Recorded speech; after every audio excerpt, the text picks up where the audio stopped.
Salam, sabahınız xeyir olsun. Bura elimizin kanalıdır. Mən Ayşən Abdullazadə. Hər birinizi ürəkdən salamlayıram. Xoş gördük sizi. Sabahınız xeyirli olsun. Əziz tamaşaçılarımız, bazar səhərində sizinlə görüşürük. Biz 16 dekabr tarixini yaşayırıq və bu tarixdə bir daha hər birinizi ürəkdən salamlayıram. Xoş gördük sizi. Və məlum məsələdir ki, artıq biz dekabr ayının da bir neçə gününü geridə qoymuşuq və təxminən demək olar ki, 15-16 gündən sonra biz 2013-cü yılı qarşılayacağıq və 2012-cinin son günləridir. Yaxşı olar ki, bu günlərdə doya-doya yaşayasınız. Bunun üçün də hər həftənin bazar günü siz yaxşı olar ki, Başlanğıc Plusu izləyəsiniz. Belə əziz xanımlarımız, sizin üçün təqdim etdik biz fitnessdən bağlı rubrikamızı. Yenidən hər birini salamlayıram, xoş gördük sizi. Və ümidvaram ki, biz hər zaman fitnessdən bağlı rubrikamızı sizə təqdim etdikdə siz müəyyən məşqləri, təlimləri yerinə yetirirsiniz. Və buna inanıram da ki, siz onun məhz nəticəsini görürsünüz və bunun üçün də daha çox siz bu məşğələ ilə məşğul olmağa çalışırsınız. Mən vurğuladım ki, biz sizinlə təbii ki 16 dekabr tarixində görüşürük və bizim bu günlərin maşallah çoxlu qonaqlarımız var. Biz bugün ümumiyyətlə iki mövzu müzakirəyə çıxarmaq istəyirik. Yeri gəlmişkən xatırladım ki, bugün 16 dekabr Azərbaycanda Fövqəladə Hallar Nazirliyi işçilərin peşə bayramı günü kimi qeyd olunur. Və təbii ki, bu münasibətlə bu çətin və məsuliyyətli işinizdə təbii ki, sizə uğurlar diləyirəm burada elimizin kanalı vasitəsilə. Və sözsüz ki, biz bugünlə bağlı biz hər bir mövzudan və xüsusi günlərdən yan keçmədiyimiz kimi elə bu gündən də yan keçmək istəmədik. Onu da xatırladım ki, 2005-ci ildə dekabr ayının 16-sında Azərbaycan Respublikasının prezidenti İlham Əliyevin sərəncamı ilə məhz Fövqəladə Hallar Nazirliyinin yaradılması ilə bağlı sərəncam imzalandı və ondan bir il sonra da 16 dekabr tarixinin məhz Fövqəladə Hallar Nazirliyi işçilərin peşə bayramı günü kimi qeyd olunması əslində bu nazirlik işçilərinə bu göstərilən qayğı və diqqətin nümunəsi idi ki, bugün məhz bizim hörmətli həmin bu sayədə çalışan işçilərimiz bu günlərini sevə-sevə qeyd edirlər. Bugün həmçinin biz 2012-ci ilin məlum məsələdir ki, idman ili elan olunmuşdu. Yenə də Azərbaycan Respublikasının prezidenti İlham Əliyev tərəfindən sərəncam imzalanmışdı və həmçinin idman ili təbii ki elan olundu və idman sahəsində də Azərbaycanımızda bir çox yeniliklər və üstünlüklər oldu ki, irəliləyən dəqiqələrdə bu haqda da danışacağıq. Mən istəyərdim ki, və nəhayət hələ əvvəlcə 16 dekabr tarixinin qəhrəmanlarını təqdim edim sizə. Bizim bugünkü qonaqlarımız Aran Regional Dövlət Yanğın Nəzarət İdarəsinin Dövlət Yanğın Nəzarət Şöbəsinin rəisi Vəfa Mustafayev. Vəfa müəllim, xoş gəlmişsiniz. Aran Regional Dövlət Yanğın Nəzarət İdarəsinin Dövlət Yanğın Nəzarət Şöbəsinin böyük inspektoru Elçin Zeynalov. Elçin müəllim, siz də xoş gəlmişsiniz. Və Aran Regional Dövlət Yanğın Nəzarət İdarəsinin Dövlət Yanğın Nəzarət Şöbəsinin böyük inspektoru Yaşar İsmailovdur. Xoş gəlmişsiniz Yaşar müəllim sizdə. Təbii ki, bugün münasibətilə mən təbrik edirəm hər birinizi və sizə bir daha çətin və bu məsuliyyətli peşənizdə uğurlar diləyirəm və sizin timsalınızda bütün bu sahədə çalışan hər kəsi təbrik edirəm. Zəhmət olmasa mikrofonu götürərdiniz və siz də tamaşaçılarımızı salamlayardınız. Biz bilirik ki, nisbətən çox qısa bir müddət ərzində yəni yaradılıb, bir o qədər də uzun bir tarixi yoxdur. Amma yeni yaranmasına baxmayaraq Fövqəladə Hallar Nazirliyinin çox nailiyyətləri olub. Bunun üçün də mən əvvəlcə sizə eşitmək istəyərdim. Həm tamaşaçılarımızla salamlaşardınız, həm də ki, əməkdaşlarınızı buradan fürsətdən istifadə edib ekran vasitəsilə təbrik edərdiniz. Buyurun Vəfa müəllim. Çox sağ olun. Bugünkü günü elan elədiyiniz kimi 16 dekabr 2005-ci il tarixdə bizim Fövqəladə Hallar Nazirliyinin yaranması günüdür və yəni bugün bizim peşə bayramımızdır. Peşə bayramımızla bağlı mən həm bütün əməkdaşlarımızı, başda cənab nazirimiz Kəmaləddin Heydarov olmaqla bütün hamımızı təbrik edirəm və gələcək işlərimizdə uğurlar arzulayıram. Təşəkkürlər. Buyurun Elçin müəllim. Çox sağ olun bizi dəvət etdiyiniz üçün. Təşəkkürlər.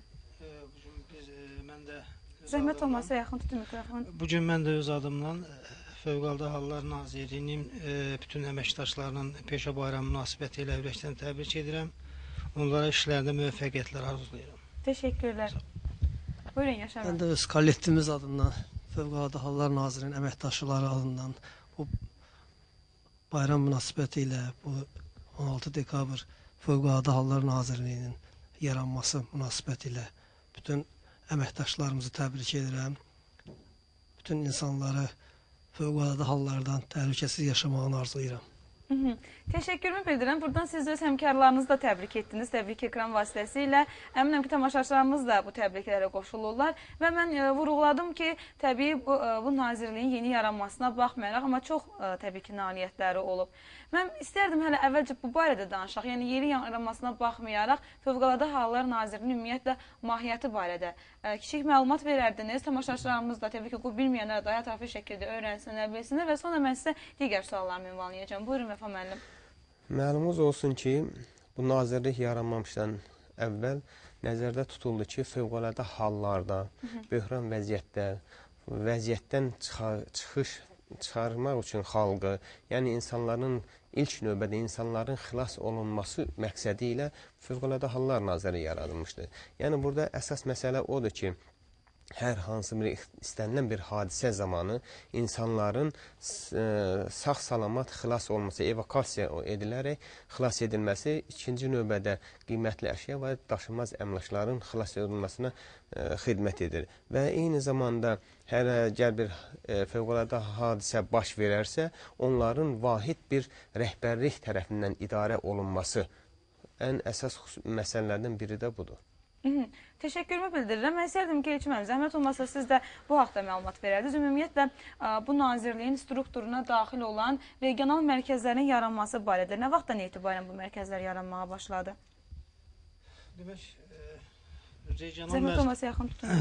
Regional mərkəzlərin yaranması 10 rayonu əhatə edir. Bugünkü gün mərkəzlərdə təbii fəlakətlərdən, yəni mərkəzləşmiş formada hər hansı bir hadisədən asılı olmayaraq bütün hadisələrdə iştirak olunur. Yəni qarşısı alınır və ya təbii fəlakətlərin dəymiş ziyanların aradan qaldırılması, müəyyən işlərin görülməsi olunur. Yaşar müəllim, zəhmət olmasa çalışdığınız idarənin fəaliyyəti barədə məlumat verərdiniz. Buyurun, söz sizdədir. Fövqəladə Hallar Nazirliyinin Dövlət Yağın Nəzarəti xidməti bizim vəzifə borclarımızı yerinə yetirilməsi üçün bizlərə həvalə edilmiş Aran Regional Dövlət Yağın Nəzarəti İdarəsi əməkdaşları, bizlərik.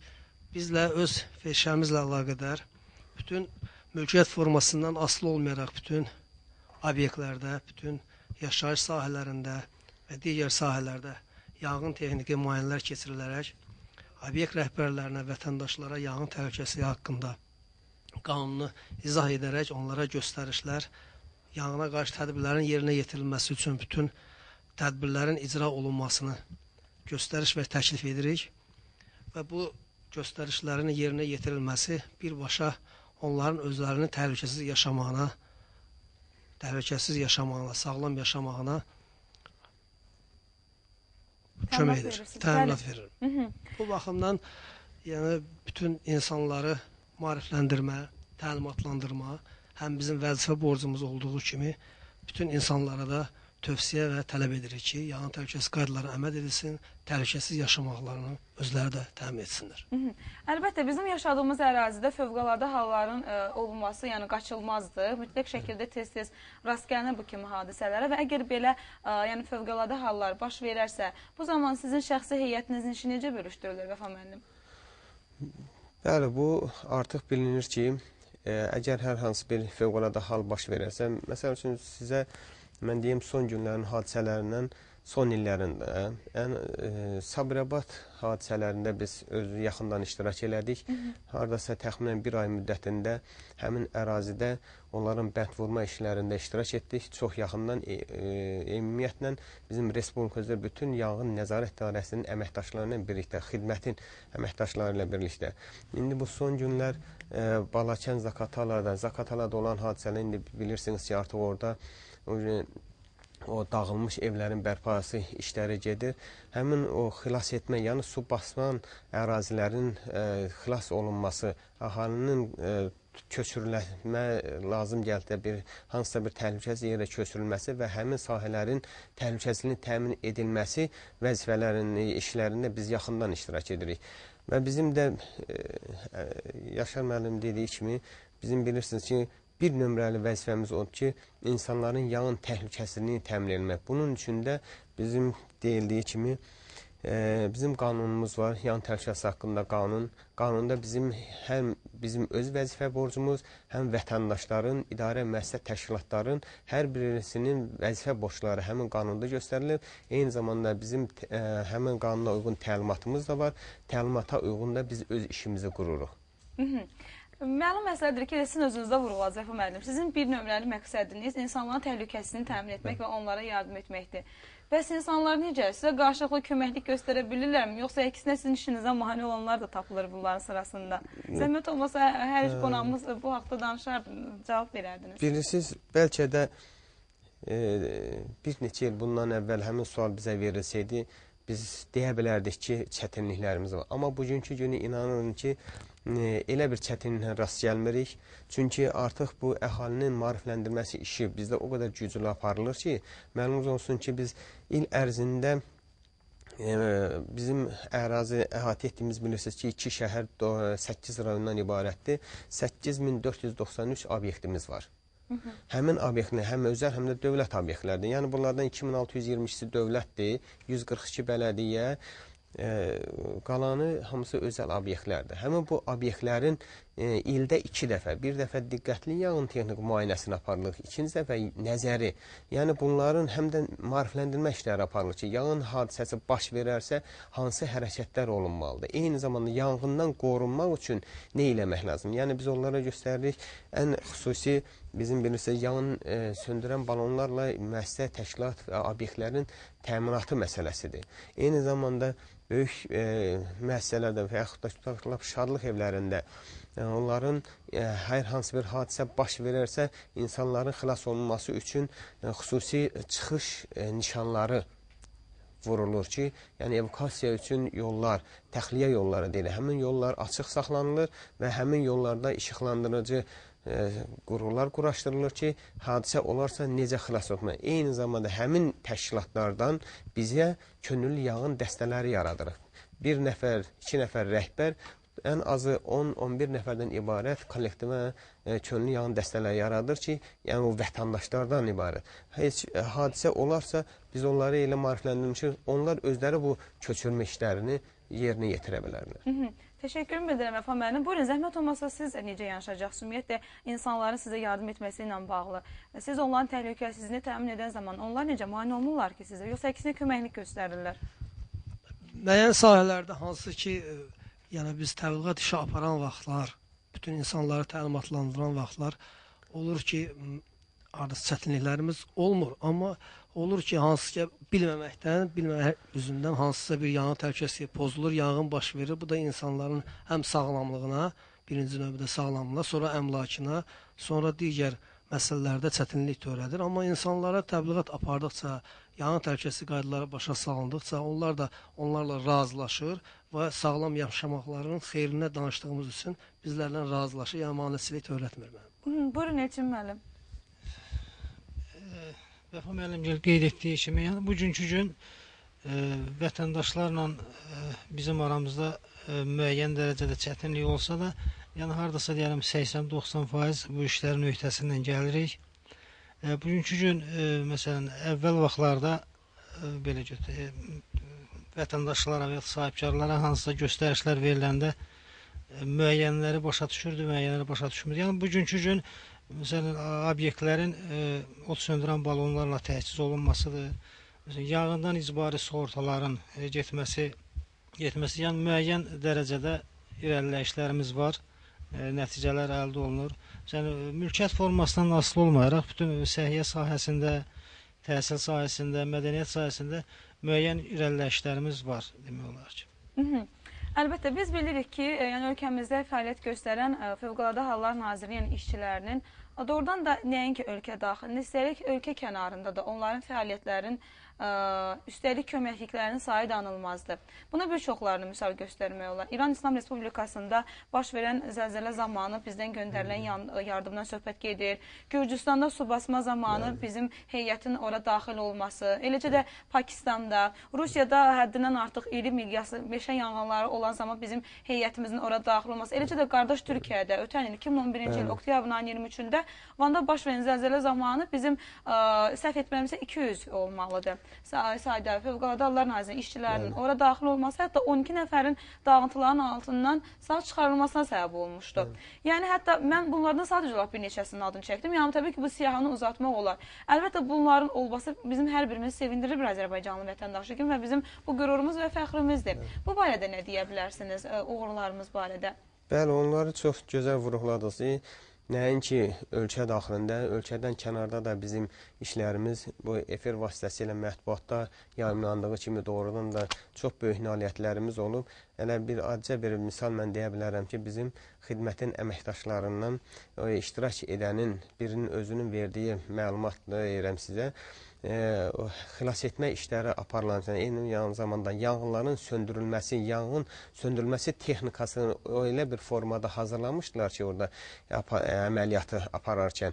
Onlar özləri də valih olmuşlar ki, doğrudan da yəni Azərbaycandan belə bir peşəkar heyət var. Bəli, onlar mükafatla qayıtmışdılar. Hər birisi bizim əməkdaşlarımız oradan. Bu gündən biz fəxrlə deyə bilərik ki, bizim istər təchizat, bilirsiniz ki, bizim bu il, bilirsiniz ki, bu günlərin bizim 7 ilimiz, yəni 7 yaşımız tamam olur.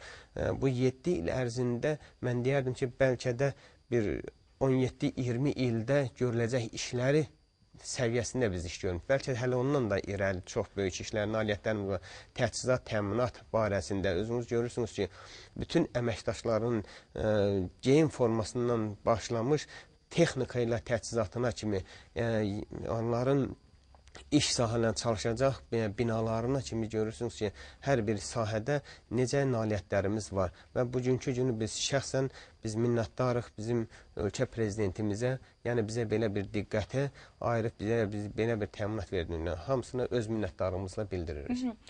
Təşəkkürlər Vəfa müəllim. Bir də bir məsələ də var ki, daha çox bilmirəm, bəlkə də bunu mən səhv düşünürəm. Fövqəladə hallar daha çox bu fəsillərdə, payız və qış fəsillərində yəni ki, özünü göstərir. Çünki biz bunu ötən verilişlərimizin birində də müzakirə etdik. Yəni qış fəslinin gəlməsi ilə bağlı müəyyən sobaların quraşdırılması, yəni qaz kəmərləri ilə bağlı, işıq sistemi ilə bağlı. Həm də bir məsələ də var əhalini narahat edən. Söhbət yeni ilin gəlişindən əvvəl pirotexniki vasitələrin uşaqlar tərəfindən istifadə olunmasından gedir. Bu gün də 16 dekabrda artıq yeni ilə sayılı günlər qalıb və məlum məsələdir ki, artıq küçələrdə, parklarda, binaların qarşısında həmin o partlayıcı pirotexniki vasitələrin səsindən qulaq tutulur. İnsanlar bütün hövsələdən çıxardır. Bu uşaqların əyləncəsinə, həm də təhlükəsinə səbəb olduğu halda bir çox insanların əlbəttə qəsəblərinə də toxunur və bu kimi vasitələrin də satışının qadağan olmasına baxmayaraq, amma hələ də satışdadır. Və bunların da aradan yeni ki çıxarılması üçün siz tərəfindən müəyyən reydlər keçirilir və onlar satışdan çıxarılır. Daha çox günümüzün aktual məsələsi olduğu üçün mən bunu sizdən soruşmaq istəyirəm. Bununla bağlı hansısa bir maarifləndirmə tədbirləri görürsünüzmü və hansı reydlər keçirilir bu sahədə? Bəli, biz artıq demək olar ki, 4 ilə yaxındır ki, həmin o pirotexniki vasitələrdən istifadəyə qarşı reydlər keçirilir hər il. Yox, ümumiyyətlə, bu bayramla əlaqəli bu uşaqların o istifadə o partlayıcı maddələrin istifadə eləməsi ilə təkcə onun üçün deyil. Biz il ərzində bizim şadlıq evlərində bilirsiniz ki, ondan daha yüksəyindən istifadə olunur. Biz onların hər birisini maarifləndirilmiş apararkən onlara qadağan eləyirik. İstifadə olunarsa onlar bilirsiniz biz inzibati qaydada tənbih edirik onları və bunlar demək olar ki, yığışdırılıb. Yəni bunlardan. Amma indi bu küçələrdə uşaqların atdığı həmin o partlayıcı maddələr üçünsə mağazalarda belə reydlər keçirilir. Dəfələrlə olub ki, biz onlar həm mağazalardan həm götürmək, yəni müsadirə elinir, həm də onlara inzibati qaydada onlar haqqında tədbirlər görünür. Amma indi baxmayaraq yenə də özünüz bilirsiniz ki, yenə də gətirilir də. Mən bu barədə eşitmək istəyirəm. Seyçin müəllim, həm sizə Yaşar müəllim sizə. Buyurun. Vəfa müəllim qeyd elədi, düzgün sual qoydu. Yəni, qış mövsümü ilə bağlı olaraq yanğınların sayının artması ilə bağlı. Yəni, bugünkü gün yanğınların sayının artması bu qaz təsərrüfatından və istilik naqillərinin, sistemlərinin düzgün istifadə olunmaması nəticəsində bugünkü gün qaz sızması nəticəsində məsələn partlayış qeydə alınır və yaxud da yanğın hadisələri alınır. O da vətəndaşların düzgün istifadə etməməli nəticəsində baş verir bu işlər.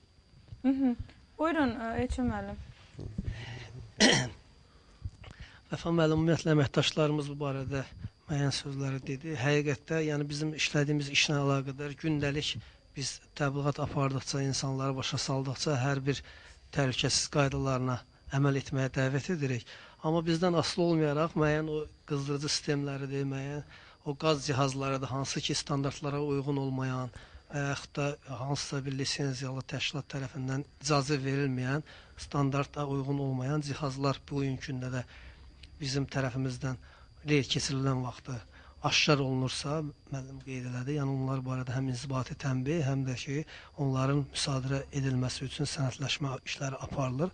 Amma vətəndaşlar birbaşa özləri də bilməlidirlər ki, hər hansı bir qızdırıcı sistemi, hər hansı bir nəyisə bir alınırsa, onun sertifikatı olmalıdır, onun təminatı olmalıdır, onun təhlükəsizliyi bağlı. Ona görə də biz həm təbliğatımızı aparırıq, həm müəyyən sahələrdə işlərimizi görürük. O təhlükəsiz yaşamaq hər şeydən bizim üçün önəmlidir. Əlbəttə, Vəfa müəllim, Elçin müəllim, Yaşar müəllim, bugün sizin peşə bayrağınızda, sizin timsalınızda bu sahədə çalışan hər kəsin, yəni biz müəyyən təbii ki, rəsmi şəkildə istəyirik ki, müəyyən məsələləri tamaşaçılarımızın nəzərinə çatdıraq. Amma biz bunu mətbuatdan da oxuyuruq, sizlər hansısa bir filmlərdən də izləyirik ki, mütləq şəkildə insan hansısa bir sahədə fəaliyyət göstərən zaman onun başına maraqlı və qeyri-adi bir hadisələr gəlir. Yəni tutaq ki, nə bilim, səhvən siz hansısa bir məkana zəng gəlib gedən zaman, hətta bununla bağlı müəyyən təbii ki, filmlər də var, bu filmlərdə də çəkilir, göstərilir. Getdiyiniz zaman əslində siz tamam təsəvvür etdiyiniz yox, başqa bir səhnə ilə rastlaşırsınız.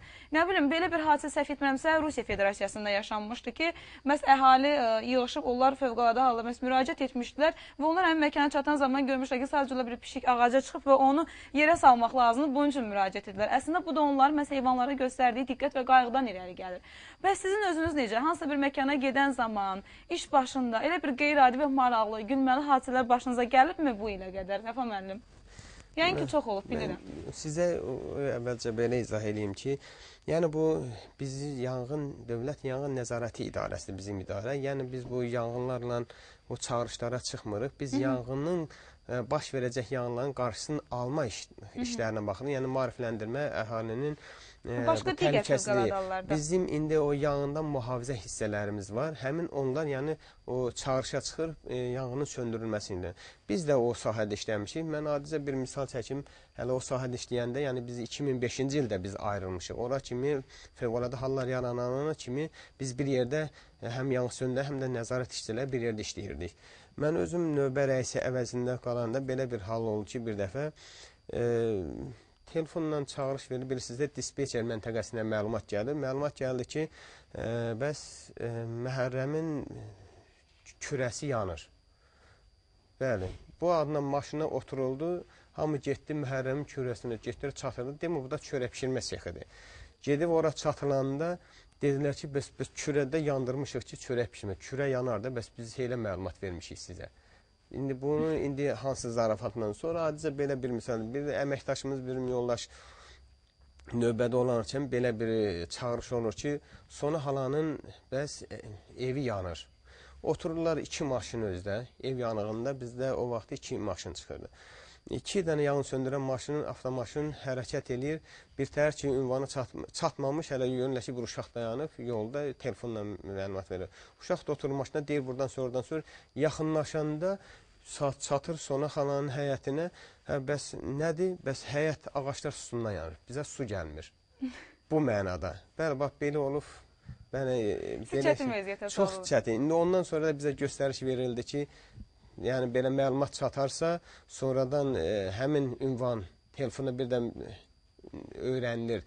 Dəqiqləşəndən sonra çıxış olsun. Bilirsiniz ki, bu da o bir dəqiqənin yox, saniyənin özünün hökmü var. Əlbəttə.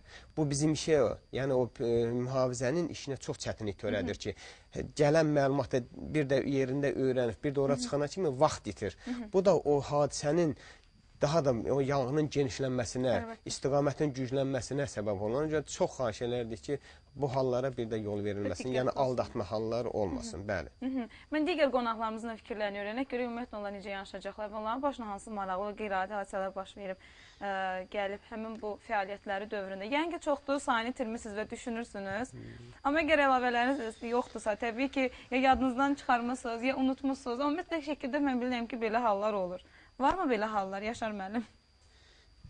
Başınıza gəlməyib belə hadisələr. Fövqəladə Hallar Naziri yaranmamışdan qabaq da bizim müəllim qeyd elədi. Yəni bu bir neçə illər öncə Sovet dönəmləri dövründə də işləmişik.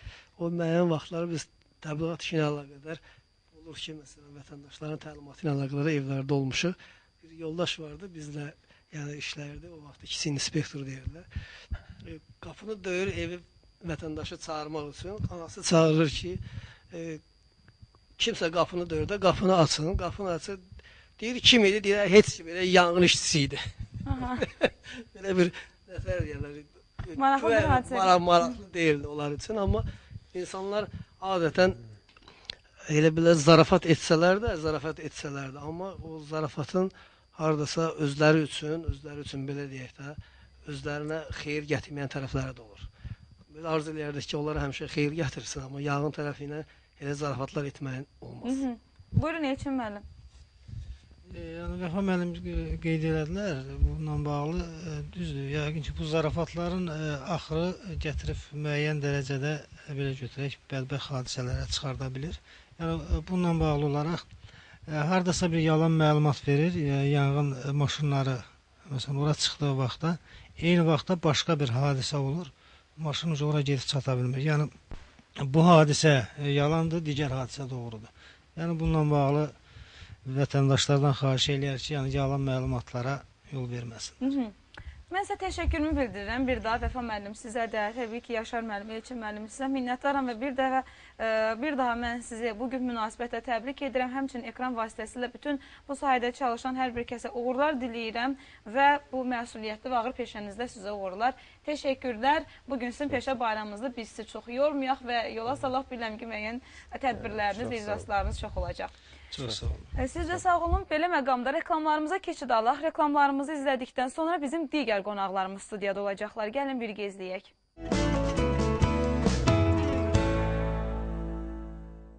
Belə, bir daha sabahınız xeyirli olsun əziz tamaşaçılarımız. Hər birinizi yenidən salamlayıram. Bugün həftənin bazar günüdür, 16 dekabr istirahət günüdür. Xoş gördük sizi və sizə çox yaxşı istirahətlər arzu edirəm. Artıq biz verilişimizin bir hissəsini geridə qoymuşuq və elə məlum olduğu kimi bugün 16 dekabr Fövqəladə Hallar Nazirliyi işləyən peşə bayramı olduğu üçün istədik ki, bugün məhz onların bu məsuliyyətli və onların xüsusi özəl günlərində onları təbrik edək ekran vasitəsilə və təbii ki, qonaqlarımız artıq onları yola salmışıq. Bizim digər qonaqlarımız var. Və onu da vurğulamaq istəyirəm ki, o da məlumdur ki, bu il 2012-ci il ölkəmizdə Azərbaycan Respublikasının prezidenti İlham Əliyevin sərəncamı ilə idman ili kimi yadda qaldı və idmanla bağlı müəyyən təbii ki, işlər görüldü, müəyyən olimpiya komplekslərinin tikilməsi, bu il olimpiya oyunlarında əlbəttə bizim yenə də uğurlarımız və s. və s. Yəni bu sayədə təbii ki, biz siyahını uzada bilərik.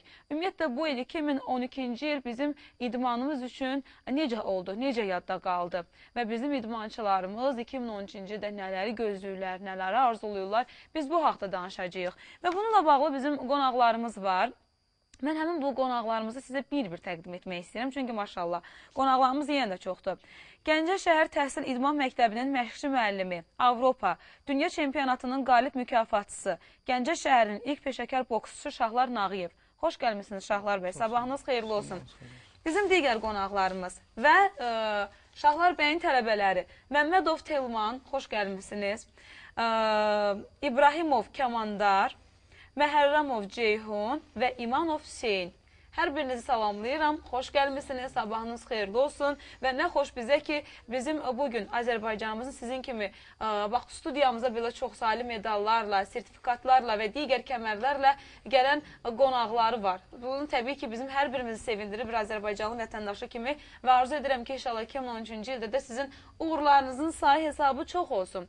Mən istəyərdim ki, Şahlar bəy, ilk öncə sizə sualımızı ünvanlayaq. Siz tamaşaçılarımızla salamlaşasınız. Ümumiyyətlə, sonra suallarımı ünvanlayaram. Buyurun. Bizə sabahınız xeyirli olsun deyirik. Hər birinizin sabahınız xeyirli və uğurlu olsun. Təşəkkürlər, çox sağ olun. Mən bilirəm, siz daha çox danışmaqdan çox idman sayəsində danışmaq istəyirsiniz və öz vəzifənizi göstərməklə məşğulsunuz. Bugün studiyamızda mən bunu sizdən istəməyəcəm ki, öz yəni peşənizi göstərin, çünki bu sərf eləmir nə mənə, nə də əməkdaşlarımıza. Amma 2012-ci il ümumiyyətlə idmanımız üçün, axı idman ili idi bu il. Bununla bağlı bir çox saylı yəni, fərmanlar oldu, sərəncamlar imzalandı və bir çox nailiyyətləri var. Bu danılmaz faktdır. Bu barədə eşitmək istəyərik sizi bir idmançı kimi bu ilin bizim idmanımıza verdiyi töhfələrdən. Bildiyiniz kimi bu il cənab prezidentimiz İlham Əliyevin idman elan etdiyi il idi.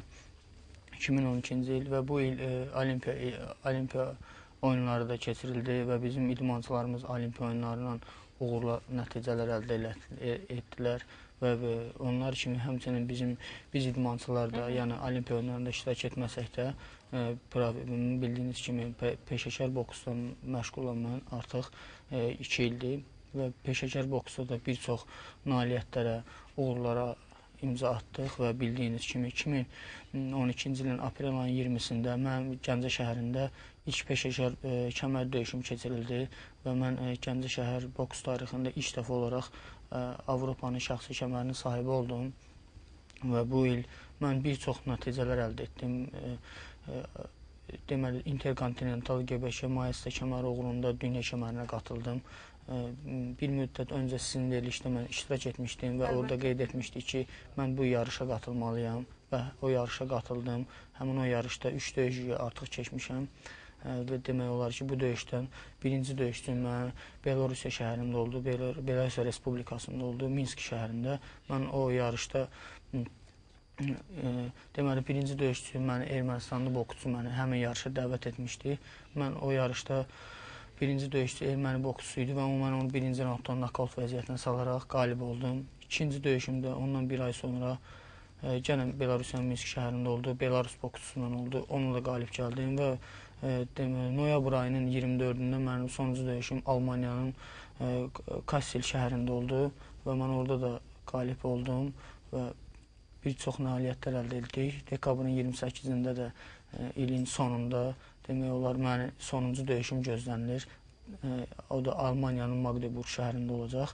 Və tələbələrimizdən də ki, bir çoxları bu il gözəl nəticələr əldə etdilər, bu 4 tələbəmiz.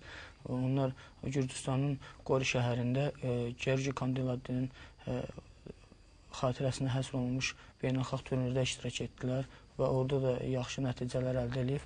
Komanda şəklində Azərbaycanı biz komanda şəklində təmsil etdik və orada komanda şəklində Gürcüstandan sonra Azərbaycan komandası ikinci oldu. Böyle bu tələbələrimiz də burada gözəl nailiyyətlər əldə etdilər. Nə gözəl. Əlbəttə bizim studiyamızda idmançılarımız gələndə, yəni fərqli yoxdan sahədə olursa olsun, mənim xüsusi zövqlə ünvanladığım bir sual var. Bu da bizim mənfur qonşularımız, erməniləri məğlub edən zaman keçirdiyiniz hisslərdən söhbət gedir. Siz nakauta saldığınız zaman hansı hissləri keçirdiniz yəni həmin onları? Təsəvvür edin ki, mən bu yarış həvəsi bir tərəfə, yəni bizim düşmənimiz olan erməni, bizim ona uduzmağımız heç sürə düzgün gəlməz və inşallah Allahın izni ilə də o gün qismət olar ki, biz Qarabağ torpaqlarımızda, işğal olmuş torpaqlarımızda belə qələbələr əldə etdiyimiz kimi qalib alarıq və mən təsəvvür edin ki, həmin yarışa o qədər həvəslə, o qədər belə demək olar ki, həyəcanla hazırlaşırdım ki, yəni bizə ora biz uduzmağa getmirik. Məsuliyyətimiz bəli 1-ə 5 artmışdı və mən də inşallah Allahın izni ilə həmin o düşmənimizə məğlub olmayaraq onu nakauta saldım və qalib oldum. Nə gözəl. Yəqin ki, sizin də tələbələrinizin sırasında bu hissi yaşayan var, olub. Çünki müəllim varsa mütləq şəkildə tələbələrdə də olmalıdır. Bəli, bizim Telman müəllim Gürcüstanda həmin yarışda iştirak etdi, birinci oldu. Kamandar həmin yarışda ikinci oldu, Ceyhun üçüncü oldu, Hüseyin də birinci oldu və Hüseynin birinci döyüşçüsü Ermənistanlı boksçu oldu və onu da o həyəcanla, o hisslə biz öz tövsiyələrimizi verdik. Hüseyin qalib gəldi həmin yarışda və 3 döyüş keçdikdən sonra həmin yarışın qalibi oldu. Bunun üçün də mən istəyərdim ki, Hüseyin işləyək. Zəhmət olmasa mikrofonu Hüseyinə verək. Bax, Hüseyin neçə yaşın var? Zəhmət olmasa yaşın 15 yaşın var. Bax, məlum məsələdir ki, bizim torpaqlarımızın 20% işğal altındadır və təbii ki, bu da bütün Azərbaycanlıların ən böyük arzusudur ki, hər birimiz inşallah ki, Azərbaycanımızın bayrağını Qarabağımızda dalğalandıraq. Bu arzu ən çox həm də bizim beylərimizə, oğlanlarımıza aiddir. Çünki onlar xüsusilə də qəhrəmanlıq göstərib buna nail olmaq istəyirlər. Sən də qalib gəlmisən, təbii ki, Erməni. Mən sənə də təşəkkürümü bildirirəm. Bütün bizi izləyən tamaşaçıların hər kəsin adından və inşallah həmin o hissi digər tələbələrə də yaşamağı arzu edirəm. Yəqin ki, Qarabağ mütləq şəkildə gözünün önündə canlanmışdı sən bu yarışa çıxan zaman. Və nələri xəyal edirdin və nələri düşündün və sən həmin o hisslərdən ilham aldın və şükürlər olsun ki, qalib oldun. Udmaq məqsədindən, yəni düşməniniz olan erməni boksçusunu Birinci ağlına gələn nə oldu? Bax, o sənə məsələn deyiləndə ki, budur, sənin yəni rəqibin. İlk öncə düşündüyün, ya ünvanlandığın sual, ağlına gələn nə oldu sənin? İlk öncə müəllim Şalar müəllimə qulaq asdım, onun dediklərini elədim və udum. Çox gözəl. Həmin o medalı və yaxud da sertifikatı studiyamıza gətirmisənmi? Onunla qalib oldun. Zəhmət olmasa onu tamaşaçılarımıza göstərək. Onu tamaşaçılarımız görsünlər. Şahla müəllim, zəhmət olmasa siz məlumat verin. Həmin o... Deməli, bu yarışda Hüseyin birinci oldu, həm bu yarışda. Və bu yarışda Ermənistanlı boksçu ilə qalib gələrək, bu medaldır. Bu medaldır. Bəli. Sağ çox olsun inşallah bu medallarınızı. Çox sağ olun. Həmin yarışda birinci oldu. Tilman müəllim də həmin yarışda birinci oldu. Və biz bu yarışdan demək olar ki, bizə Azərbaycan komandasını təqdim edəndə ki, Azərbaycan komandası həmin yarışda ikinci yerə çıxıbdı. Təsəvvür edin ki, ermənilər çox pis vəziyyətə qaldı. Tilman müəllim də o həmin yarışda özü çox belə təəssüratlarını deyə bilər ki, yəni orada çox belə kuboku bizə təqdim edəndə belə çox şey oldular, pis oldular. Ki, onlar da üçüncü oldu həmin yarışda. Biz həmin yarışda biz amma öndəydik həmişəki kimi. Həmişəki kimi biz öndə olduq. Belə. Mən istəyirdim ki, siz dediniz ki, Telman bəy, buyursun o da öz fikirlərini söyləsin, həmin o yarışla bağlı təəssüratlarını və mütləq şəkildə biləm o arzu onda da var ki, nə vaxtsa bu hissləri yaşasın və inşallah olacaq da. Buyur. Həmin yarış barədə, nailiyyətlərin barədə. Həmin yarış, demək olar ki, bizim yarışların içində ən gözəl, ermənilər də qatılmışdı, yüksək yarışı idi. Biz getdik o yarışda iştirak edəndə. İkinci yerə nəyə görə biz çıxdıq, ona görə orada Gürcüstan çox iştirak edirdi, çox komanda ilə. Biz elə bir 4 nəfər qatılmışdıq. Dördümüz qatıldıq, ona görə biz dördümüzə medal aldıq. Mənim görüşümdə erməni iştirakçı yox idi, ona görə mənim çəkimdə erməni iştirakçı yox idi. Mən ermənlə döyüşə bilmədim.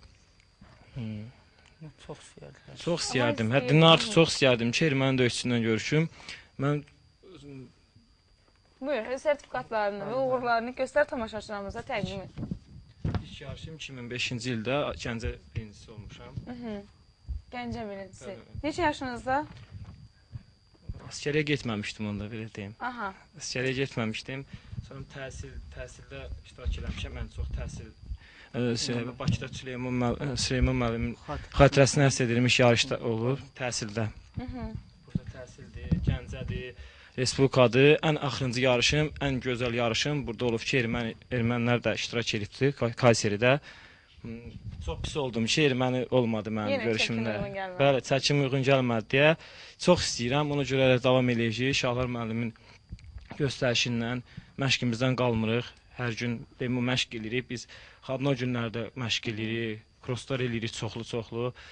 Yəni biz çəkinmirik də, biz eləmək istəyirik ki, məqsədimiz odur ki, gələn ildə qatılaq bu yarışa, gələn ildə bundan yüksək yarışlara qatılaq, Kayseriyə də istəyirik gedək yarışlara, dünyanın çox yerinə gedib və nəticələri əldə eləmək istəyirik.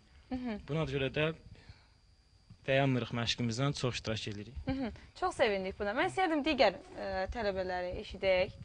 Onlar nə danışmaq istəyirlər? Cahandar olmalı yəni. Kamanda. Kamanda.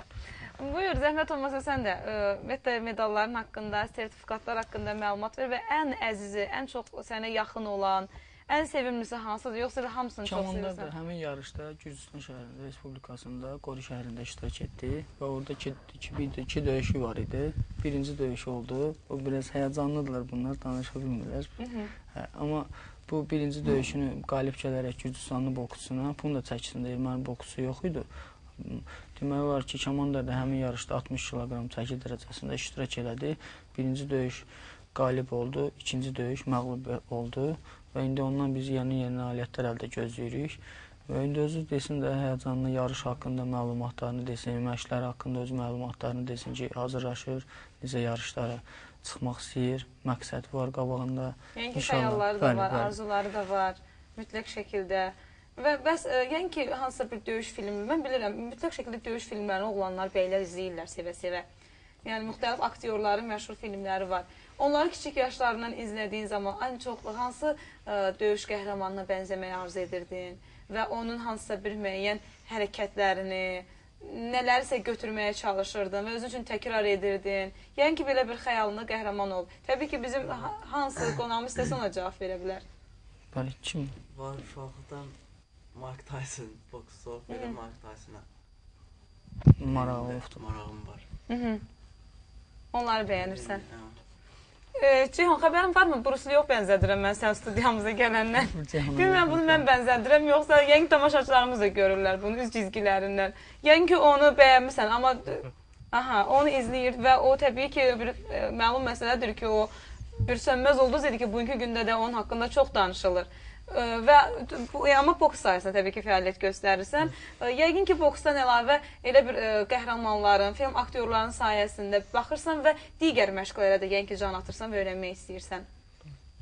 Nə idmanla, kimə baxsan da çox o haqda məlumat verir. Daha çox idmançılarımız mən bilirəm, onlar göstərmək istəyirlər, danışmaq istəmirlər. Amma yəqin ki, bəyəndiyini söylədi. Və hansısa bir digər bir idman növü ilə öyrənmək, məşğul olmaq istəyirsənmi? Boksdan yox, takvando ilə məşğul olmuşam. Hiss olunur. Və bugündən sonra necə? Elə boksla kifayətlənmək istəyirsən, yoxsa yenə də məşğul olmaq istəyirsən? Boksla ilə qabağa getmək istəyirəm. Hələ irəli getmək istəyirsən. Məqsədin var, arzuların var inşallah. Yəni ki, sənin də arzun və məqsədin təbii ki, erməni boksçunu məğlub etməkdir. Məğlub etdikdən sonra həmin o arzun tükənəcək, yoxsa başqa bir arzudan arzu doğacaq? Başqa bir arzular. Hələ ki, arzu məqsədin odur. Nə gözəl. Bəs medallar ümumiyyətlə digər burada var. Mən burada görürəm, çoxdur. Hamının çoxdur. Bunların haqqında danışmamız üçün bizim proqramımızın vaxtımız çatmayacaq. Bunun üçün də ümumi şəkildə, əsaslar şəkildə Şahla zəhmət olmasa məlumat verədiniz, ən əsasları. Deməli, bu mənim medalımdır. İlk Avropadan 1999-cu ildə Avropanın ilk medalım olub. Gənclər arasında Avropa çempionatında qalib olmuşam. Burada sonra var mənim Dünya Kubokunda 3-cü olmuşam. Və burada tələbələrimizin var Kayseridə birinci yerə çıxıblar. Burada Azərbaycan çempionatında 3-cü olublar, 2-ci olublar. Bir çox tələbələrimizin burada gözəl medalları, nəticələri var. O boks əl olmalıdır, səhv etməmsə. O nədir? Bəli, bu deməli bu əlcəkdir. Həmin yarışda bizim komandara hədiyyə olundu həmin yarışda bu əlcək. Yəni ki, komanda şəklində də, yəni hər idmançıya bu təqdim olunurdu. Biz də indi yəni bura gələndə çoxdur, kuboklarımız, medallarımız, yəni həddindən artıq çoxdur. Biz onların hamısını bura gətirmə bilmədik. Yəni ki, hamı kimin üstündə nə varsa onlar dedik ki, az da olsa götürsünlər ki, həmin yerdə burada qeyd olunsun ki, bizim idmançıların heç vaxt nəticəsi əldə etdikdən sonra mükafatsız qalmırlar və onların verdikləri mükafatlardır, medallardır. Biz onları gətirmişik ki, həmin yarış haqqında məlumatlar olsun. Biz bugün 2012-ci ildə idman sayəsində əldə etdiyimiz nailiyyətlərdən danışmaq istəyirik və studiyamızda olan qonaqlarımız elə 2012-ci ildə özlərinin idman sahəsində əldə etdikləri nailiyyətlərdən danışırlar, bəhs edirlər. Yəni ki, bizi bir çox sayı tamaşaçılarımız, eləcə də idmançılarımız izləyir. Onları təbii ki, buradan ekran vasitəsilə salamlayıram. Bir daha xoş gördük deyirəm sizi. Mən onu vurulamaq istəyirəm. Ümumiyyətlə, musiqi nömrəsi efirə gəlmədən sonra bizim qonaqlarımız çox yaxşı şəkildə danışırdılar. Onlar müəyyən müzakirələr də edirdilər. Mən başa düşürəm, sizin işiniz danışmaq deyil, sizin işiniz təbii ki, həmin bu idman sahəsində məşğul olmaqdır. Bəs xanımlar necə? Şahlar müəllim, varmı xanımlarımız boksla məşğul olmaq istəyən və döyüşən, ringə çıxan, qoy belə deyək. Yəni ki, var, çoxdur. Bəli, bizim xanım boksçularımız var ki, onlar bir dəqiqə hal-hazırda Bakıda məşq edirlər, Bakı şəhərində. Orada təlim məşq toplanışlarındadılar. Bir çox bizim qızlarımız var ki, mən deməli, noyabr ayının 24-də getməmişdən öncə Bakı şəhərində təlim məşq toplanışındaydım. Həmin yarış təlim məşq toplanışı getdiyi zaman bizim orada məşqçimizin rəhbərliyi altında bir çox Zahid müəllimin rəhbərliyi altında bir çox qızlarımız var ki, onlar da orada həmin təlim məşq toplanışlarındadılar. Növbəti yarışlara hazırlaşırlar, dünya çempionatlarına hazırlaşırlar. Bildiyiniz kimi boksda bizim həvəskar boksda bizim bir qızımız dünya ikincisi oldu, biri birincisi oldu. Yəni Bir çox qızlarımız var ki, onlar da məşq edirlər, həmin yarışlara hazırlaşırlar. Amma sırf peşəkar boksla məşğul olan qızlarımız yoxdur. Amma dünyada var ki, bizim peşəkar boksçularımız var. Yəni istəyərdik ki, peşəkar boksçu qızlarımız da olsun, həmin yarışlara çıxsınlar. Və Bakı şəhərində var, hal-hazırda regionlarda, qıraq şəhərlərimizdə, rayonlarımızda azdır tələbat, yəni ki, qız boksçularımızın idmanla məşğul olmağı çox, yəni başqa idmanla məşğul olurlar, amma boks idman növündən məşğul olanlar çox azdır. Siz söylədiniz ki, 28 dekabr tarixində görüş keçirəcəksiniz və buna hazırlaşırsınız böyük əzmlə.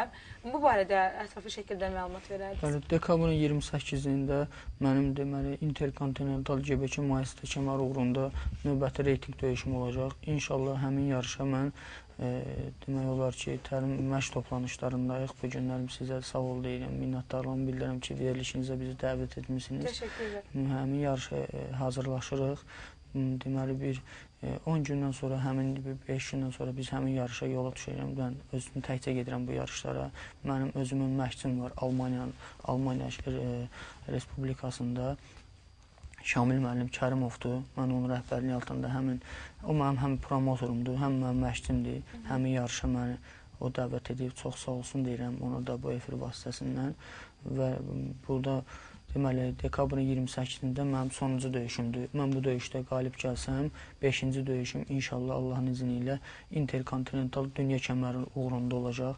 Demək, həmin bu yarış ofisial dünya kəməri uğrunda olacaq. Demək, az öncə uşaqlar da qeyd etdi. Həmin kəmərdən bizim dünyaca məşhur olan Michael Tyson da var, Mike Tyson da var, Klitschko qardaşlarım da var həmin kəmərdən. Və mən istəyərdim ki, bizim doğma Azərbaycanımızda, Gəncə şəhərimizdə də bizim həmin kəmərdən olsun. Və mən bu yarışa bildiyiniz kimi çox çətinliklərlə, bir çətin məqamlarla üzləşirəm, maddi çətinliklərlə üzləşib bu yarışa gedirəm və bu sonuncu bu 3 döyüşümə mənim dostlarım və mənim yeni köməklik göstərən mənə Azərbaycan Respublikasının Transservis şirkəti rəhbərliyi həmin yarışa məni yola salır və inşallah mən də Allahın izni ilə həmin yarışdan gedib inşallah Allahın izni ilə qalib gələrəm və mənə köməklik edən insanların, mənə köməklik edən şirkətin rəhbərliyini üzünü ağ çıxardaram. İnşallah, təbii ki, biz də arzu edirik ki, həmin o kəmərdən Azərbaycanımızda olsun, sizdə olsun. Təbii ki, bu çox gözəl bir hissi və 2013-cü ildə də inşallah iştirak edin proqramımızda siz həmin kəmərlə gələrsiniz. Və sizin təbii ki, iddianız və məqsədiniz budur, hal-hazırda onun üzərində çox çalışırsınız. Olimpiya oyunlarında necə? Yəqin ki, nasıl iştirak etmək arzunuzdur? Mənim olimpiya oyunlarında iştirak etmək arzum çox böyük idi. Deməli, 2007-ci ildə mən Azərbaycan çempionu oldum. Mən 2008-ci ildə olimpiya oyunlarının lisenziya oyunlarına qatılmalıydım və bu bəzi səbəblər ucbatından mən həmin yarışlara qatıla bilmədim. Mənim doğum rəqib qatıldı və o olimpiya oyunlarında 3-cü oldu. Və indi peşəkar boksa da qatıldıqdan sonra bildiyiniz kimi peşəkar boksla həvəskar boksun arasında çox böyük fərqlər var və mən indi onu da qeyd etmək istəyirəm ki, mən bir dəqiqə dünya reyting cədvəlində 1600 idmançı arasında mən bu yarışa qatılandım, 1600-cü idmançı idim və bu gün 66 kiloqram çəki, 66 kilo 300 kiloqram çəki dərəcəsində 1600 idmançının içində 393-cü yerə düşmüşəm və bunu da qeyd etmək istəyirəm, bu Azərbaycan peşəkar boks idman növü üçün çox bir uğurlu bir addımdır və mən həmin bu yarışda dünya professional boks reytinginə düşdüyüm üçün mən olimpiya oyunlarında iştirak edə bilmərəm, yəni həvəskar boksa qayıda bilmərəm. Mənim arzum oldu ki, mən iştirak edə bilmədim, mən tələbələrim iştirak etsin olimpiya oyunlarında inşallah. İnşallah. Bəs tələbələriniz əgər iştirak etsə və siz onları bu oyunlara göndərsəz, ən az nə qədər qızıl medal istəyirsiniz onlardan? Hələ gümüş medal demirəm. İnşallah, mən çox istəyirəm, elə 4-də də inşallah Azərbaycan çempionu olsunlar, inşallah dünya çempionu olsunlar, Avropa çempionu olsunlar və ondan sonra bunlar həmin yarışda qalib olduqdan sonra olimpiya oyunlarında iştirak edə bilərlər. Bu da onların özünün səyinə, rəyinə baxır ki, üzərində nə qədər çalışmalıdırlar. Mən hər dəfə məşqdə də deyirəm, özüm də məşq eləyəm, onları dəvət edirəm, gəlsinlər, uçsunlar, məşqdə baxsınlar ki, mən bu günlərim bəzi çətinliklərə baxmayaraq, bu günlərim idmanla tökdüyüm təri, çəkdiyim əziyyəti bunlar görsün ki, yəni gələcəkdə də bunlar yəni idmandan heç sürə soymasınlar. Ola bilər ki, yarışda uduzada bilərlər, bunlar uduzdurada bilərlər, bunlar hər bir çətinliklə üzbəyiz gələ bilərlər də. Yəni məqsəd qoysunlar ki, qabaqlarına biz olimpiya oyunlarında ən aşağısı 3-cü yerin nailiyyətini əldə eləməliyik ki, 1-ci yerə gəlsinlər, çıxsınlar. Və bunlar özlərindən asılıdır. Mən də istəyərəm ki, 4-ü getsə, 4-ü də olimpiya oyunlarında iştirak etsinlər. İndi bu gələcəkdə özlərinə baxır. İnşallah. Yəni ki, bu il olimpiya oyunlarını izləyən olub sıralarınızda. Və hansı oyunları daha çox həyəcanla izləyirdiniz? Və təbii ki, biz qızıl medal qazandığımız zaman, əldə etdiyimiz zaman, xüsusən də məsələn Gəncə şəhərindən olması təbii ki, bu sevindirici bir haldır. Hansı hissləri keçirdiniz? Yəqin ki, siz də bir anlıq arzuladınız ki, kaş orada olardım. Mən də Azərbaycanın bayrağını şəkliklərə qaldırardım. Azərbaycan Respublikasının dövlət himni səsləndirilərdi. Yəqin ki, bu arzu mütləq şəkildə olub sizdə. Mən istəyərdim təəssüratlarınızı, olimpiya oyunları haqqında, fikirlərinizi və ümumiyyətlə kimdən daha çox siz qızıl medallar məsələn arzu edirdiniz, gözləyirdiniz. Amma yəni bu kimi ümumiyyətlə müqayisələr yəqin ki, düzdür. Sizin hələ yaşınız yəni buna getməsə də, amma yəqin ki, bir idmançı kimi öz xəyallarınız, arzu və istəkləriniz, həmçinin müqayisəniz olub sizin. Buyurun. Hər bir idmançı istəyər ki, olimpiyada iştirak eləsin. Mən şəxsən boksa meyil göstərmişəm. Boksu hər adam bacara bilmir də. Elə bir uşağı yollayırlar. Uşaq evə gedəndə bircə 40 dodaq partlayanda deyirlər bu əmələ gəlmir, alınmır da. Boksyorlara biraz deyirlər ki, get-gedə yaxşı olmur da. Bəs məhnə uşaqlarla kimi daha çox nakavta salırsınız? Baxı davan, yoxsa hamı qorxur sizdən? Əminəm ki, biz dalaşmırıq. Hamı çəkinir. Hamı deyir ki, çəkinir. Yəni bu boks elə bir idmandır ki, boks ən çətin idmandır. Ona görə hamı çəkinir, hamı qorxur. Olimpiyada da hər bir boksyor, hər bir idmançı iştirak eləmək istəyər. Mən bir boksa baxanda bir həyəcan keçirirəm də, belə çox istirah keçirirəm ki, istəyirəm vursun da. İndi Şahay müəllim çox vuruşanda, boksa baxanda mən onun yanında olmuşam. Bir neçə dəfə Bakıda olmuşam, bir neçə də yerlərə getmişəm və baxmışam. Fəxr eləmişəm. Bir idmançı kimi yox, bir Azərbaycanlı kimi mən fəxr eləmişəm. Demişəm ki, Azərbaycanın belə gözəl boksyorları var, Azərbaycanın belə gözəl idmançıları var. Hamısı çox gözəldir. Adam çox fəxr eləyir. Belə mən özümdə istək keçmişəm. Bu olimpiyada baxanda mən heç yerə getməmişəm, oturmuşam, hamısını izləmişəm, baxmışam, üzgüçü, hər idmana baxmışam. Ona görə mən bir Azərbaycanlı kimi bir fəxr eləyirəm. Öz idmançılarımızın içində də özüm idmançı olmama görə özümdən fəxr edirəm ki, yaxşıyam. Yəni, özümü yaxşı hiss edirəm. İdmançı olmaq çox gözəl şeydir. Hər adama da qismət olmur. Hər adam da idmanı bacarmır. İradə lazımdır həm də. Boks kimi idmanı bacarmaq, bunu hər adam bacara bilmir. Bizim tələbələrimiz çox olur da. İndi zala gəlirlər, görürük, gedirlər, baxırıq. Şalamam qıraqdan baxır, deyir ki, bundan idmançı çıxacaq, bundan boksyor çıxacaq, bundan çıxmayacaqdır. Belə şeylərlə çox üzləşirik. Ona görə olimpiyadaya getmək hər bir idmançının arzusudur. Hər bir idmançı da özünün üstündə işləməlidir ki, bu nəticələri əldə eləsin. Görək komandar nə deyəcək? Həm olimpiya oyunlarından, həm təbii ki, öz istəklərindən elə iştirak etmək istəyirsə, bəlkə də uşaqlar bəyən xoşuna gəlməsə də, amma deyəcəm, bəlkə boks yox, başqa sahədə məşq etsin, öyrənsin və digər sahədə təmsil etsin Azərbaycanımızı. Ümumiyyətlə, belə bir istəyən arzun ola bilərmi? Yoxsa yalnız elə sən də düşünürsən ki, boks sahəsində? Yox, yalnız boks sahəsinə. Yəni, belə bütün idmançıların arzusudur ki, olimpiyada çıxsın, yer tutsun, qızıl medal Azərbaycanı gətirsin. Şahlar müəllimə çox sağ ol deyirəm ki, onun əməyi bizim üstümüzə çoxdur. Bizim üçün çox əziyyətlər çəkir. Neçə yaşından məşğul olursan boksla? Demək olar 2 ildir artıq. 2 ildir. 2 ildir yəqin ki, əldə etdiyi nailiyyətlər böyükdür. Belə. Yəni çünki 2 ildə çox az müddətdir, ona görə komandardır. Belə demək olar bu üçü də, bizim bu idmançının üçü də demək olar çox az müddətdir, 2 ildir, 1 ildir. Ceyhun çox az müddətdir, lap az müddətdir ki, məşğul olur və bunlar bu az müddətdə demək olar ki, beynəlxalq turnirə gedib Gürcüstandan medal gətirməkləri bizim üçün çox ürək açan oldu və biz də bu gündən, yəni həmin gündən düşündük ki, bunlar yəni idmançı ola bilər. Özlərinin də böyük həvəsi var. Yəni əsas idmançı kimi yox, yəni özləri peşəni seçsələr, idmançı ola bilərlər. Necə ki, mən bu peşəni seçib bunun dalına düşmüşəm və bu günlərimdə nailiyyətlər əldə etmək istəyirəm. Həmçinin də bunlar. Yəni bu həm də idman çox gözəl bir şeydir ki, sağlamlıqdır. Həm bunların sağlamlığıdır, həm hörmətidir. İdmançılara bildiyiniz kimi bizim hər bir peşədə bizə diqqət və qayğı var. Cənab Prezidentimizin bu günlərin idmana böyük diqqət qayğısının səyi nəticəsidir ki, Cənab Prezident idmana diqqət qayğı göstərir və onun kimi böyük bir çox bizim məmurlarımız var, bizim polis işçilərimiz var ki, onları da biz sağ olsun deyirik. Hər dəfə bizim elə maşın sürəndə də, biz yolda olanda da. Döydüyünüz hansısa bir olubmu ki, məsələn, əsəbləşdirib sizi və haradasa demək olar ki, bir-iki dəfə olub ki, bəli, bir-iki dəfə olub ki, bizim polikayda bir çox işçilər olub ki, sağ olsun, minnətdarlığımızı bildiririk. Amma baxmayaraq ki, buna baxmayaraq bir çox olubdur da, indi biz cavanıq, maşınlarımız da belə biraz... Yüksək sürətdən keçirdiniz, qırmızı işıqda keçirdiniz, yoxsa musiqinin səsi yüksək idi? Yox, bildiyiniz kimi, mən bunu buradan qeyd eləmək istəyirəm, mənim provam yoxdur, amma maşınım var. Artıq eşitdilər mən sizə əminəm ki, buradan...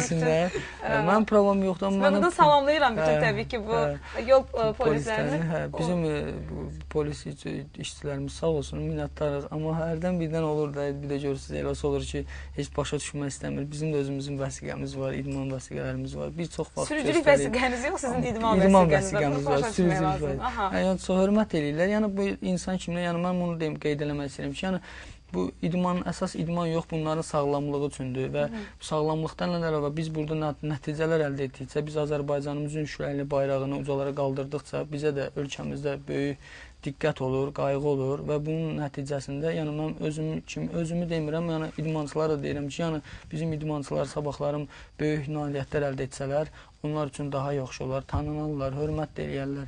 Yəni bunların özləri üçün, hər tərəfli bunlar üçün yəni yaxşı olar da belə.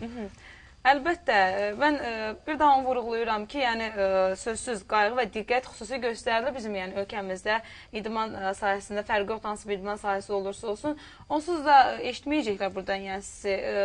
Mən nəyə vurğulamaq istəyirəm? Yəni burada heç kim yoxdur. Bəs siz necə? Siz də elə həmin o idman vəsiqəsini görürsünüz, yoxsa sürücülük vəsiqəsi almaq fikrində sizdən vaxtsa gələcəkdə? Yəni narahat, yox polislər hal-hazırda izləmirlər bəlkə də bizi. İnşallah, niyə prova yaxşıdır? Sürücülük vəsiqəsi almaq fikriniz var. Yaxşı, var.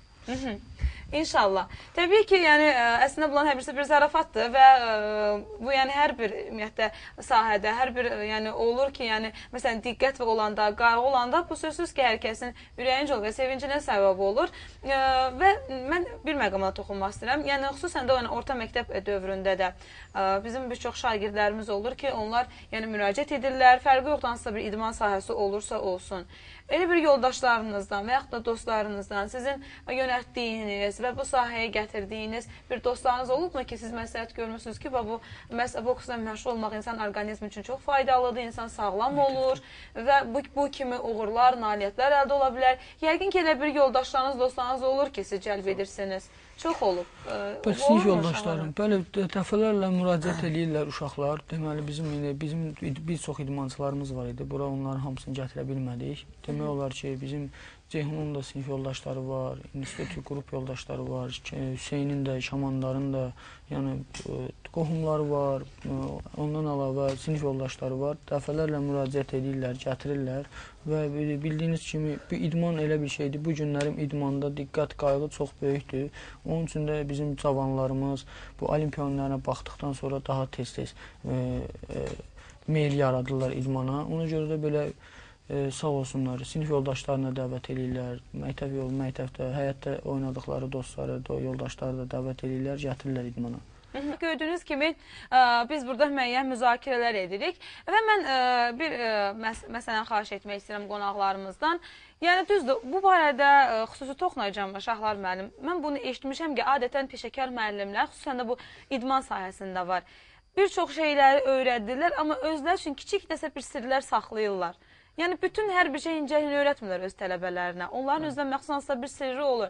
Mən bunu təbii ki, sizdən soruşacağım. Amma mən istəyərdim ki, xahiş edərdim ki, burada studiyamızda eləşən uşaqlardan onlar nəsə müəyyən mənada, yəni boks hərəkətlərini kiçik də olsa göstərə bilərlər, amma burada göstərməyin, orada göstərin. Yəni çox xahiş edirəm. Yəni ümumiyyətlə incə nahiyələrdən və sifət çizgilərindən ümumiyyətlə birimizi əzişdirməyim burada, onu da demirəm. Yəni bunu belə göstərmək olarmı? Mümkündür mü bugün studiyamızda bu? Bugün mümkündür, amma biz üzr istəyirik. Biz burada yəni demək olar ki, belə geyimdə göstərəcəyik. Bizim indi xüsusi geyimlər olur ki, idman geyimləri olur. Biz bilsəydik ki, yəni burada, amma biz sizin xətrinizə göstərərik. Təşəkkürlər. Təbii ki, izah edə göstərə bilərsiniz. Bəli, bizim idmançı, iki idmançı komandarla Hüseyin indi göstərər. İndi Telman müəllim, sən özün kömək eləyərsən, yəni burada tapşırığını verərsən, eləyərlər.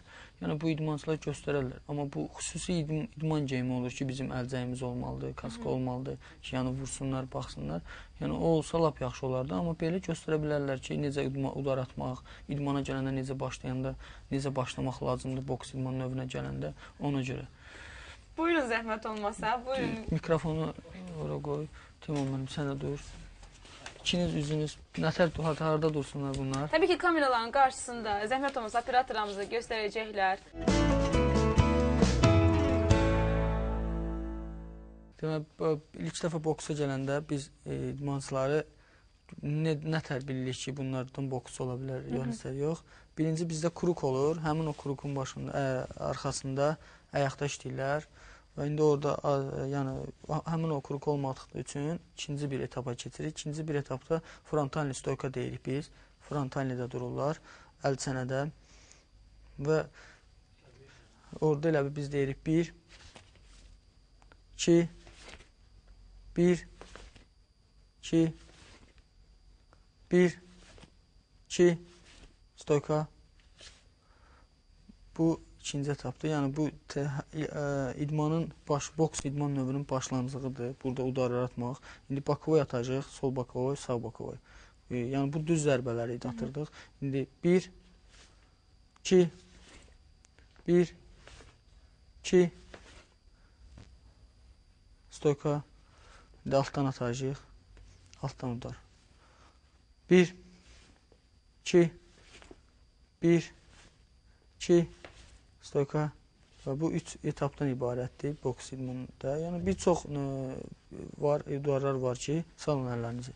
Bir çox zərbələr var. Bunu da biz öyrətdikcə bu zərbələri öyrədirik. Sonra insan öz axlınla, öz şahmat oyununa necə oynayırıq, öz fikirləşirik. Zəhmət olmasa, təşəkkürlər. Sağ olun, minnətdarlığımızı bildiririk. Rəqibin zəif nöqtəsini necə tapırsınız, necə müəyyənləşdirirsiniz? Birinci əsas rəqiblə biz ringə çıxanda birinci raund, deməli, onu yoxlamalıyıq ki, görək bu rəqibimizin hansı bir nöqtəsi zəifdir, hansı bir nə ilə biz bunu uda bilərik, əsəbləşdirib uda bilərikmi, yoxsa əsəbləşib bunu uda bilərikmi, yəni bunu üstünə gedəndə vura bilərikmi? Həm də psixologiyanı yaxşı bilmək lazımdır. Bəli, bu həmin yarışı deməli biz biləndə ki, hansısa döyüşçü ilə çıxmalıyıq, həmin o döyüşə biz hər tərəfli hazır olmalıyıq. Yəni ki, biri var ki, yəni indi durdum məşq kimi, yox, məşq kimi yox. Bütün məşqlər, axırıncı nöqtəmiz bu olmalıdır ki, biz bu döyüşdən qalib çıxmalıyıq. Ondan da əlavə həmin döyüşün texnikasını, taktikasını fikirləşməliyik. Birinci raund olandan sonra gəlib ringin ikincində dincələndə biz məşqçimizə, müəllimimizə qulaq asırıq ki, müəllim indi biz ringdə işləyirik, o bizdən daha yaxşı görür ki, döyüşdə hansı zərbələri vurmaq lazımdır, hansı zərbədən çıxmaq lazımdır. Bizə başa salır, biz də onu işləyirik. Həmçində tələbələrimiz sağ olsunlar, hamısı da eşidirlər, məşqlərində yaxşı eləyirlər. İnşallah yarışlarda da yaxşı nəticələr əldə eləyərlər. Mən bilmək istəyirəm, daha çox siz bir peşəkar bir boksçu kimi, bir müəllim kimi, təbii ki, uğurları çox olan bir insan kimi, daha çox rəqibinizin bədən nahiyəsində ən incə, yəni bir detal kimi, incə bir yer kimi düşünüb və həmin, nə bilim, üz nahiyəsində çənədən mi söhbət gedir, yoxsa qarın boşluğundan mı söhbət gedir, daha çox, yəni hansı bədən nahiyəsindən siz nakauta salmışsınız öz rəqibinizi? Peşəkar boksda keçməmişdən öncə mən həvəskar boksda demək olar ki, taktika ilə, texnika ilə yarışlarda işləyirdim, qalib gəlirdim. Elə o moment olurdu ki, mən xal üstünlüyü ilə tez məğlub eləyirdim, qabağa keçirdim. Və bu peşəkar boksa keçdikdən sonra burada peşəkar boksu elə bir idman növüdür ki, burada zərbəni bərk vurmalısan, burada özünü göstərməlisən. Yəni, burada nətər deyim, xal hesabı çox da böyük önəm kəşf eləmir də. Yəni ki, ola bilər 12 raund işləyə bilərik axıra kimi. Ona da dözüm lazımdır, iradə lazımdır həmin döyüşü 12-ci raund aparıb çıxartmağa. Burada demək olar ki, mən Mənim indi peşəkar boksda bir çox döyüşlərim olub. Avropa kəmərində də mən bir neçə dənə boksu nokaut vəziyyətindən salmışam, qarın nahiyəsindən. Və indi bu sonuncu 3 döyüşümdə də mən Ermənistan boksunu çənədən nokauta saldım. Belaruslu boksunu onu da çənədən nokauta saldım və bu sonuncu döyüşüm Almaniyada oldu. Və bunu bu yarışa o qədər belə demək olar ki, hazırlıq güclü getmişdi ki, mən bu yarışda 2 dəfə, deməli bir dəfə qarın nahiyəsindən knockdown vəziyyətinə saldım. İkinci səfər baş nahiyəsindən, beyin nahiyəsindən zərbə vuraraq nokauta saldım və indi burada biraz boksçu da biraz ağıl iştirak etməlidir ki, ağılla ağılla işləməlidir ki, qarına vuran başdan o biraz başına çay. Yəni belə. Əlbəttə. Aydındır. Bizim reklamlarımız var. Növbəti reklamlarımıza baxaq. Reklamlarımızdan sonra burada olacağıq.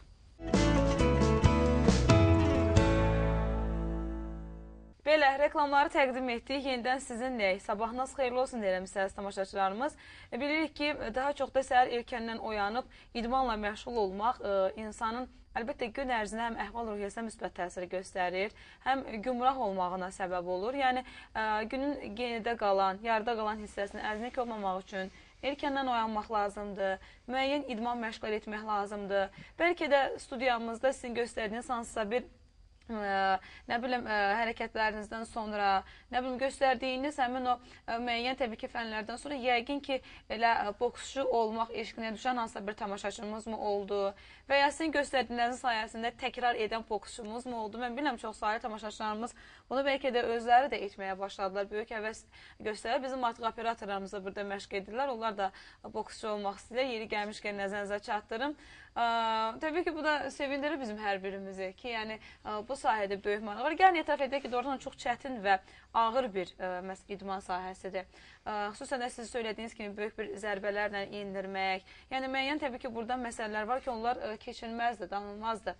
Mən istəyərdim uşaqları işləyək, yəni onların yenidən, onlar öz arzuları barədə danışdılar, istəkləri barədə danışdılar, ümumiyyətlə neçə ildir bununla məşğuldurlar və üstəlik hər birisində məqsədi, bəlkə də yenidirlər, yeni fəaliyyət göstərirlər, oxuyurlar, ondan irəli gəlir, amma heç birisi digər idman növlərinin adını çəkmədilər, yalnız boksu üstün tutdular, hətta nə səbəbdən onu da göstərdilər, vurğuladılar. Bəs siz özünüz gələcəkdə yəqin ki, inşallah, çünki vaxtı ilə Elə Şahlar müəllimin özünün müəllimləri olub, bugünkü gündə onu bu səviyyəyə çatdırıb ki, bugünkü studiyamızda onu öz tələbələrini gətirib. Və sizin də bugün müəlliminiz var, gələcəkdə inşallah siz özünüz də bir müəllim olacaqsınız. Öz tələbələrinizə təbii ki, nələrsə öyrədəcəksiniz.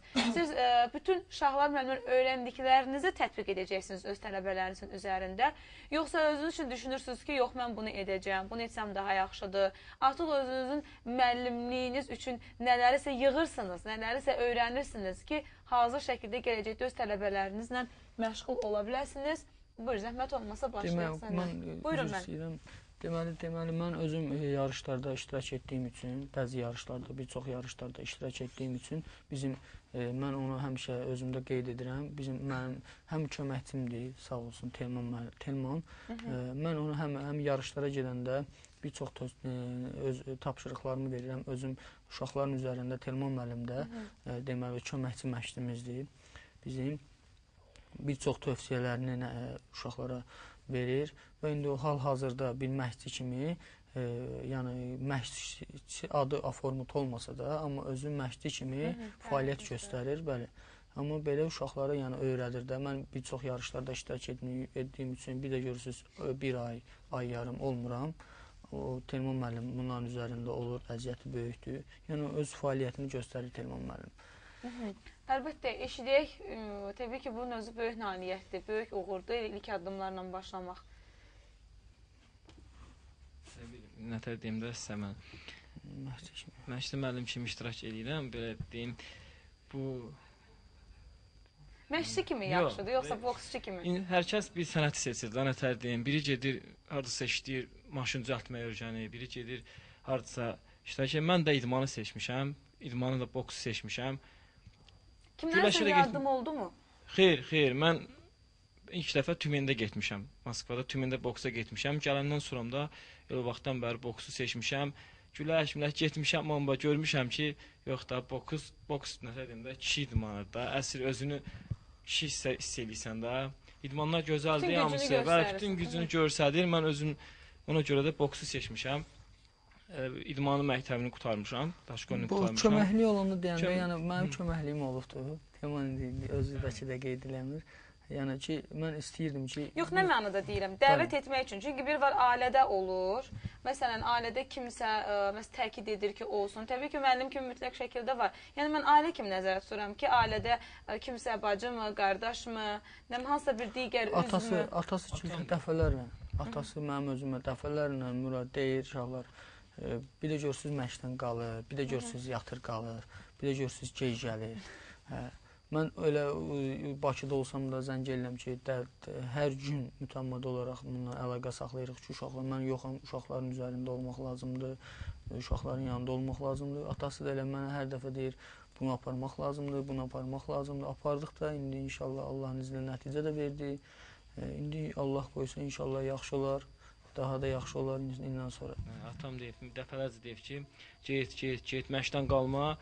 Ona görə bir dənə maşın da vermişlər ki, məşqdən qalma, bax, get gəl maşınla da. İndi həvəsləndiriblər da, İndi gəlirdin evə görürdün, burnun qırılıbdır, dodağın partlayıbdır. Mamam Qadir dedi ki, anan olsun, getmə tabi elə də, belə sözlər deyirlər də, ana deyər də adama. Getmə, ayrı idman seçinən, bu nə sənəti seçsin özünə.